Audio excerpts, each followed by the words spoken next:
कि कौन अपनी सोसाइटी में ज़्यादा खुश है। तो सबसे पहले स्टार्ट करते हैं डिविक जी से, पाकिस्तानी जो हिंदू कम्युनिटी है उनसे स्टार्ट करेंगे। सर बहुत शुक्रिया हमारे व्यूअर्स के लिए आज टाइम निकाला आपने, और सबसे पहले आप अपने बारे में बताइएगा। जी, बिल्कुल, बहुत शुक्रिया मुझे बुलाने के लिए। मैं कराची से मेरा ताल्लुक़ है। मेरा पहले कराची में बिज़नेस हुआ करता था और अभी मैं दोबारा पाकिस्तान आया हूँ। लास्ट मंथ मेरे चाचा की डेथ हो गई थी, उनको मर्डर कर दिया गया था। तो अच्छा। बस अब जी, उस वजह से बस अभी उनके चाचा की फैमिली को साथ में लेके और जो भी डॉक्यूमेंटेशंस वगैरह हैं वो कंप्लीट करके फिर हम लोग दोबारा चले जाएँगे साल के अंदर-अंदर। अच्छा डिविक जी, ये बताइएगा कि वो मर्डर किस वजह से हुआ? देखिए, उनका मर्डर उनके ड्राइवर ने किया था।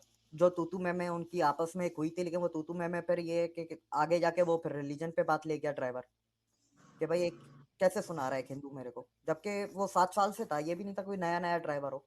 एक मतलब है ना, हुँ।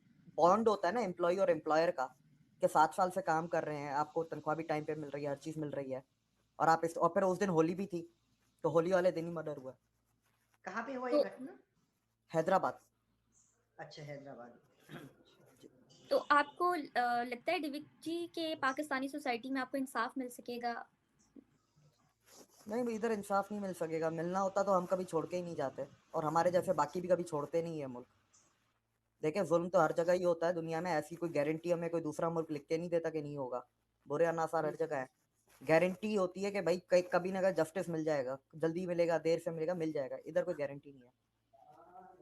तो आप यहाँ पर बेसिकली बिज़नेस क्या करते थे डिविक जी, और क्या वजूहात थी जो आप अपना बिज़नेस जो है वो बाहर मूव कर गए?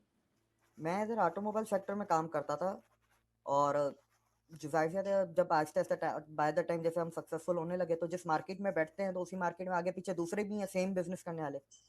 तो उनकी जेलसी और जेलसी में फिर थ्रेट्स आना, थ्रेड्स की वजह से फिर निकल गए हम लोग आहिस्ता-आहिस्ता हमने फिर प्लानिंग फिर ये कि 4 साल हम लोग जाना नहीं चाहते थे।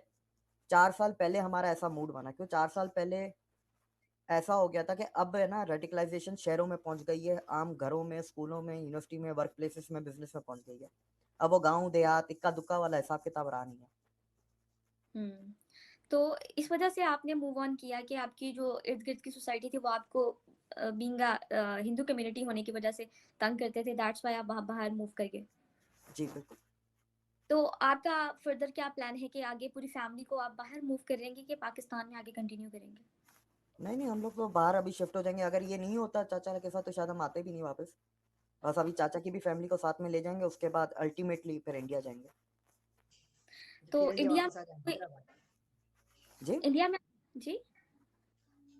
मैं ये पूछ रहा था मतलब वापस फिर हैदराबाद ही आना है? नहीं, नहीं इंडिया, इंडिया। हाँ, इंडिया का हैदराबाद ना? पाकिस्तान में भी हैदराबाद है, कराची से 200 किलोमीटर अच्छा, पे। अच्छा, अच्छा, वहाँ भी हैदराबाद। हमें लगा कि ये घटना आपके साथ पाकिस्तान इंडिया के हैदराबाद में हुआ। अच्छा, ये बात। नहीं, नहीं, नहीं, पाकिस्तान के हैदराबाद। हाँ, बहुत सारे इंडिया में लोग हैं जिनको ये नहीं मालूम होगा कि पाकिस्तान में भी हैदराबाद है, लेकिन इंडिया का हैदराबाद में ऐसी घटना नहीं है। सुन कर के इनको अच्छा लगा तारिक जी को, क्योंकि वो जानते हैं कि इंडिया का हैदराबाद किसका गढ़ है और वहाँ पर अगर कुछ ऐसी बात बाहर आती है न्यूज़ पर तो बहुत ही दिक्कत की बात है। लेकिन ऐसा क्या है कि इंडिया में भी उसी कौम के लोगों का हैदराबाद है जो कि पाकिस्तान में है, तो वहाँ ऐसा नहीं हो सकता। ऐसे कौन सी बड़ी बात है, हो ही सकता है। बेसिकली आज का जो प्रोग्राम का मोटो था वो मेरा ये था कि मैं माइनॉरिटीज़ जो पाकिस्तान में सफ़र कर रही हैं, उनके हवाले से प्रोग्राम करना चाहती हूँ और फैक्ट जानना चाहती हूँ कि आया कि पाकिस्तान में माइनॉरिटीज़ किस तरह रह रही हैं, जिसकी मिसाल जो है वो डेविड कुमार जी हैं, और इंडिया में माइनॉरिटी जिस तरह रह रही हैं, तारिक खान जो हैं वो इसकी एक बेहतरीन एग्जांपल हैं। तो इससे हमारी जो फैक्चुअल चीज़ें हैं वो चीज़ें तो क्लियर होगी होंगी, और मेरी जो रिक्वेस्ट है हमारी गवर्नमेंट से वो ये है कि जो पाकिस्तान में माइनॉरिटीज़ रह रही हैं, खुदाया उनको पूरा तहफ़्फ़ुज़ दीजिए, ताकि वो भी जो है वो इस सोसाइटी को अच्छे से बाहर जाकर रिप्रेजेंट करें, और जो माइनॉरिटीज़ यहाँ पर कम होती जा रही हैं या उनको मार दिया जा रहा है या उनको कन्वर्जन पे मजबूर किया जा रहा है, तो खुदारा उनकी सिक्योरिटी की जो है वो मुकम्मल तौर पे तहफ़्फ़ुज़ का ख़्याल रखें, और ताकि चीज़ें जो हैं हमारे लिए बेहतर हो सकें, और इंसान को इंसानियत के तकाज़ों से नहीं करना चाहिए, और मेरे ख़्याल से हमें मज़हब को एक साइड पर रखकर इंसानियत को सबसे पहले प्रेफ़रेंस देनी चाहिए। इवन कि कोई भी मज़हब किसी की खून बहाने पे की ताकीद नहीं करता, सिर्फ वो ये ताकीद करता है कि इंसानियत के लिए काम करें, और जब इंसान इंसान का दुश्मन बन जाएगा तो ये मजहब के तकाजों से भी गिर जाएगा। तो इंसानियत सबसे पहले है और बाद में जो है चीज़ें बाद में आती हैं। तो उम्मीद आप दोनों के वक़्त का सर बहुत शुक्रिया। तारिक साहब, आपसे बात करके भी अच्छा लगा। इससे पता चला कि इंडिया में माइनॉरिटी किस तरह रह रही है। डेविड जी, आपसे बात करके अच्छा लगा और मुझे बहुत अफ़सोस है लिटरली आपके चाचा जी का, और मैं अपील भी करती हूँ हुकूमत पाकिस्तान से कि इनके चाचा जी को जो है वो इंसाफ़ दिलवाया जाए, और होपफुली कि इनको इंसाफ़ मिल सके, जो कि मुश्किल नज़र आ रहा है, लेकिन उम्मीद पे दुनिया कायम है। David ji, best of luck for your future. और सर तारिक साहब, आपको भी बेस्ट ऑफ लक। उम्मीद करती हूँ कि इस तरह के प्रोग्राम हम आगे जो है इसकी तरह के पॉडकास्ट वो कंटिन्यू रखेंगे। तो हमें दें इजाज़त। Thank you so much. Thank you. उनसे ये कहा कि ये लोग बहुत समस्या बेटा हम लोगों के लिए खड़ी करेंगे। ये बात मैं पहले भी शायद आप लोगों को बता चुका हूँ। वो शब्द फादर के मेरे कान में आज तक गूंजते हैं।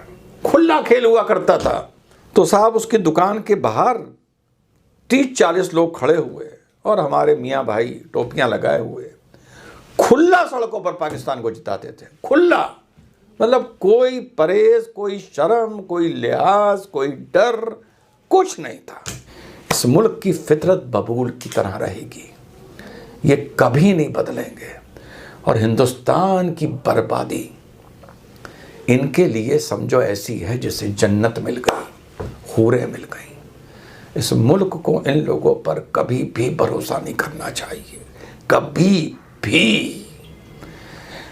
जलते तवे पर बैठकर हाथ में कुरान लेकर भी ये कसम खाएं तो इस मुल्क को, इन लोगों पर, हम लोगों को इन पर भरोसा नहीं करना चाहिए। ये आस्तीन के सांप से भी बदतर इस मुल्क के लिए साबित होंगे। रिबा एक पाकिस्तान की बोल्ड और बहुत ही स्पष्ट अपनी बात रखने वाली, साफ साफ अपनी बात रखने वाली पत्रकार हैं, और वो अपना यूट्यूब चैनल चलाती हैं पाकिस्तान में। लेकिन उन्होंने ये बहुत ही अच्छा कदम उठाया कि दोनों तरफ के लोगों को सामने लेकर के आए, जिनको भी ये गलतफहमी थी कि इंडिया में मुश्किल होता है गैर हिंदुओं को और पाकिस्तान में बहुत मज़े से रहते हैं गैर मुस्लिम, तो उनका ये भ्रम टूटा होगा। और सेकुलरिज्म का जो यहाँ पर ढोल बजाया जाता है, इंडिया में सेकुलरिज्म भारतीयों ने बनाया था, जो हिंदू थे उन्होंने बनाया था, क्योंकि मुस्लिम तो अपना देश मांग कर चले गए थे। और 1947 में केवल 70% लाख मुस्लिम गए थे, और जबकि 71 में लगभग 90 लाख आ गए थे। और उसके बाद हर साल रोहिंग्या और घुसपैठ हो ही रहा है, तो लगभग 1 करोड़ मुस्लिम आ गए हैं 71 के बाद से, या 71 से पहले भी कश्मीर के रास्ते से बहुत लोग आए हैं, तो लगभग 1 करोड़ आ गए, और उस समय केवल 70 लाख गए। तो जनसंख्या बंटवारा हुआ कहाँ? अम्बेडकर बोलते थे कि जब तक दोनों तरफ के हिंदू पूरी तरह से पाकिस्तान से भारत ना आ जाएं और भारत के जो मुसलमान हैं पूरी तरह से पाकिस्तान ना चले जाएं, तब तक हमें बंटवारा को सही नहीं मानना चाहिए। और हम इसी बात को मानते हैं क्योंकि हम संविधान उनका मानते हैं। और जो लोग इस बात से डिनाई करते हैं तो अम्बेडकर की अच्छी बातों को, जो उनको सूट करती है उसको मानते हैं, और जो सूट नहीं करती उसको नहीं मानते हैं। अगर मानना है तो उनकी सारी बातों को मानिए, और जो बात तथ्यों के साथ अब गलत हो रही है, हो गई हो, आप उसको डिनाई कर सकते हैं। अगर कोई जैसे आर्यन इन्वेंजन पर या किसी बात पर उन्होंने बोला और तथ्यों के साथ गलत सही हो रहा तो आप उस पर कर सकते हैं। लेकिन जो सोशल इशू पर उनकी राय थी वो उस समय बिल्कुल सही थी। और हम बाबा साहब ने जो एक ब्राह्मणवाद पर उन्होंने बात बोली थी, तो सच में ब्राह्मणवाद एक गलत बात है, लेकिन इसके लिए ब्राह्मणों से घृणा गलत है। वैसे ही 2 नेशन थ्योरी बिल्कुल सही बात है, लेकिन उसके लिए मुसलमानों से घृणा गलत है। लेकिन हाँ, अम्बेडकर की बात पूरी होनी चाहिए। जय हिंद।